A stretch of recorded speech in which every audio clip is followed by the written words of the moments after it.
Labing-dua na magulang mo at ang kamay nilang inumilang. At ang nanay at tatay mo'y di malaman ang gagawin, pinamasdan pati pagtulong mo. At sa gabi at ang iyong nanay sa pagtimpla ng gatas mo. At sa umaga na may kalong-panaw, iyong amang tuwang-tuwa sa'yo. Ngayon nga ay malaki ka na, nais mo'y maging malaya, di man sila payag walang magagawa. Ikaw nga ay bilang nagbago, naging matigas ang iyong ulo, at ang payo nila ay sinuway mo.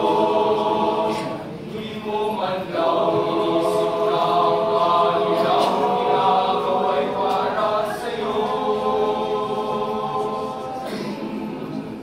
Pagkat ang nais mo'y masunod ang laya mo, di mo sila pinapansin.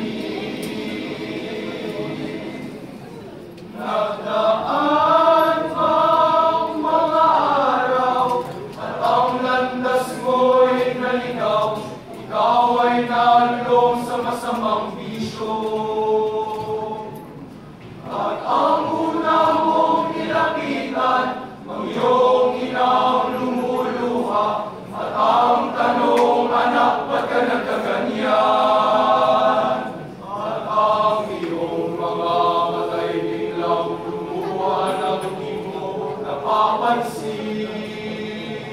Pagsisisi at sa isip mo'y nalaman mo, ika'y nagkamali.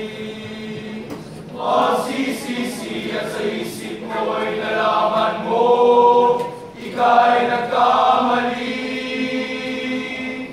Pagsisisi at sa isip mo'y nalaman mo, ika'y nagkamali.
Kaso,